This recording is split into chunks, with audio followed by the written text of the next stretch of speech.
जब आप भगवान शिव की पूजा करना शुरू करते हैं तो धीरे धीरे अन्य शक्तियां भी आपकी तरफ आकर्षित होना शुरू हो जाती हैं। वह कौन सी शक्तियां हैं जो आपकी तरफ आकर्षित होना शुरू हो जाती हैं और आपके काम बनाने शुरू कर देती हैं? जब आप भगवान शिव की पूजा करते हैं तो ऐसी ऐसी शक्तियां आपकी तरफ आकर्षित होती हैं जो हर प्रकार से आपको संपन्न करती है। चाहे वह आपका धन धान्य से जुड़ा कोई मामला हो, चाहे वह स्वास्थ्य से हो, चाहे वह आध्यात्म से जुड़ी कोई शक्ति हो, सभी चीजों से आपको संपन्न करती हैं।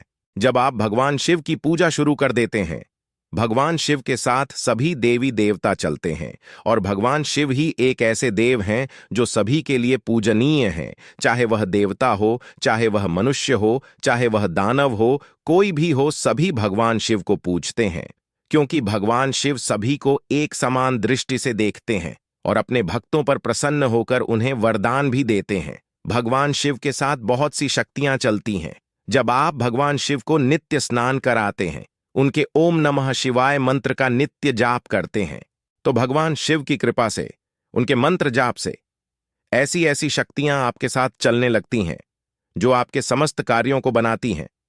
सबसे पहले बात करते हैं कि कौन सी शक्तियां आपकी तरफ आकर्षित होती हैं। वह है भगवान शिव की सेवा में रहने वाली 64 योगिनियां, जो भगवान शिव की सेवा में सदैव तत्पर रहती हैं। जिस प्रकार माता काली की सेवा में यह 64 योगिनियां होती हैं, उसी प्रकार भगवान शिव की सेवा में भी यह 64 योगिनियां रहती हैं, क्योंकि माता काली और महाकाल यह दोनों पति पत्नी हैं और इन्हीं की सेवा में 64 योगिनियां कार्य करती हैं। तो सबसे पहले योगिनियां आपके साथ चलती हैं। कई बार आपने देखा होगा कि ओम नमः शिवाय मंत्र का जाप करते करते आपको अजीब से दृश्य दिखाई देते हैं। आपको संभोग के दृश्य दिखाई देने लगते हैं, आपका मन भटकने लग जाता है। तो उस समय पर योगिनियां ही होती हैं जो आपको विचलित करने लगती हैं, आपकी परीक्षा लेने के लिए आती है। तो पहले शक्ति योगिनियों की होती है जो आपकी तरफ आकर्षित होती है। योगिनियां कोई छोटी मोटी शक्ति नहीं होती। 64 योगिनियां माता काली का ही रूप होती है। एक एक योगिनी में माता काली की असीम शक्ति होती है। अगर एक योगिनी भी सिद्ध हो जाए तो वह बड़े से बड़े कार्य को कर सकती है। वह बड़े से बड़े तंत्र को नष्ट करने में सक्षम है। तो सबसे पहले योगिनियों की शक्ति आपको प्राप्त होती है। दूसरी शक्ति आपको भगवान शिव के दूतों की प्राप्त होती है। भगवान शिव के दूतों में नंदी और भगवान काल भैरव सम्मिलित होते हैं। भगवान शिव के दूतों में सर्वश्रेष्ठ काल भैरव माने जाते हैं। पहले आपको छोटे दूतों की कृपा प्राप्त होती है जो आपकी परेशानियों को खत्म करते हैं, आपको मार्ग दिखाते हैं, और धीरे धीरे आपको भगवान काल भैरव की कृपा भी प्राप्त होती है। काल भैरव भगवान शिव का ही रूप हैं जो बुरी आत्माओं को दंडित करते हैं, बुरे तांत्रिकों को दंडित करते हैं और बुरी शक्तियों का दमन करते हैं।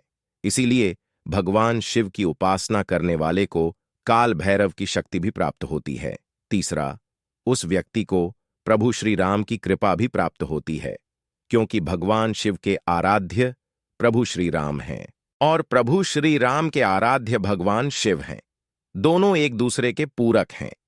अगर आप श्री राम नाम का जाप करते हुए भगवान शिव को स्नान कराते हैं तो इससे भगवान शिव शीघ्र ही प्रसन्न होते हैं। इससे आपको प्रभु श्री राम की कृपा भी प्राप्त होगी, और जब प्रभु श्री राम की कृपा हो जाती है तो आपको महावीर हनुमान जी की कृपा अपने आप प्राप्त हो जाएगी।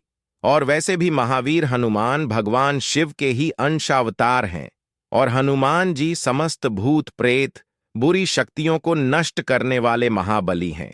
इसके अलावा आपको मां दुर्गा और वीरभद्र की शक्ति भी प्राप्त होती है। साथ ही मां काली की शक्ति भी आपको प्राप्त होती है जो समस्त दुष्टों का संहार करने वाली हैं।